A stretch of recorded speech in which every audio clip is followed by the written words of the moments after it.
Okay, everybody, welcome back to the main stage area. We're joined by Mark Jordan, who is running for the Golf Course Superintendents Association of America board. And Mark, first off, before we talk about some issues and everything, kind of give us your background in golf course management. I've been in the business. This is my 30th year. I started out at a small mom-and-pop golf course close to Ashland, Ohio. Worked there for a couple years, got an interest in golf course management, went to ATI in Worcester, and then went on down to Ohio State for my bachelor's degree. And I did an internship at Elyria Country Club, worked at Winding Hollow Country Club in Columbus, and then Hyde Park Golf and Country Club down in Cincinnati before coming up to Westfield. I've been at Westfield for 23 years. So you've been around a little bit. What got you interested in running for the board? Well, as I was growing up in the industry, I had the opportunity to work for some really good, passionate superintendents. Rick Kuharski at Winding Hollow was involved with the Ohio Turfgrass Foundation, and then when I had the opportunity to come to Westfield, John Spodnik was a mentor of mine, and had the opportunity to work under him for about 5 or 6 years. He's past president of the GCSAA. Pretty much an icon in Northern Ohio as far as the association goes. And both those guys really had a passion and a desire to help out the industry and serve the industry. You know, you look at issues with what you guys do in maintaining golf courses. Yesterday we heard about bacterial wilt. I talked in a panel discussion about that. That's kind of the unknown still. We know it's there sometimes, but we don't know what causes it. But what are the known issues that are the association is facing right now?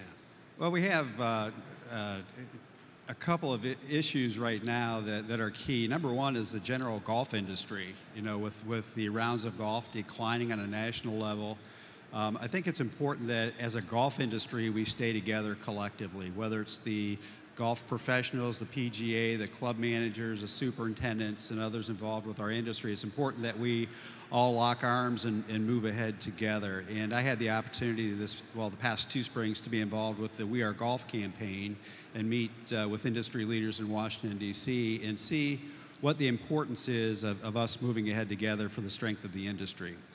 The other big issue that is in our industry as golf course superintendents, exactly what Belinda just spoke on: environmental issues, compliance issues, and so forth. And you know, it starts in one area of the country, whether Florida is a bellwether for some of these issues, or Long Island, New York, but slowly but surely they're progressing across the country, and we need to be proactive as superintendents in addressing those issues. And on a state level, Belinda and Capital Consulting have done a very good job of keeping us informed.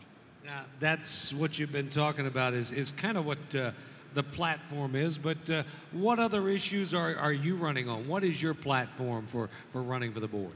Well, I think, you know, as an overall general membership as a golf course superintendent, you know, to understand what the GCSAA offers me from a value perspective. And yes, superintendents receive the monthly magazine, superintendents receive the periodic emails and updates, but there's a group of people in Lawrence, Kansas who are absolutely working their rear ends off to provide good value add, and also the support that they're providing with the governmental relations, with the field staff. There are a lot of things going on, and I think it's just really creating a good, solid awareness at the value of their membership with the GCSAA. And finally, I guess, either way, what happens? You get on the board, you don't get on the board. What happens after the election for you? Well, I had a very good, I felt I had a very good chapter delegates meeting at GCSAA headquarters at the end of October. And you know, I feel very comfortable, and I feel pretty confident going in. Not an overconfidence, but I like where we stand right now and communicating to the delegates and understanding what their issues are throughout the country. And I feel that we're all in the boat together, so I feel very, very confident about, you know, our approach to things at a national level and running for the board.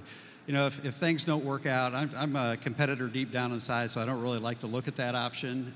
My objective here is to run for the board, make a difference, make an impact, and get elected to the board. If it doesn't work out, I'll be there next year. All right, Mark, thank you very much. And those of you out there with the GCSAA, keep Mark in mind as you cast your ballot.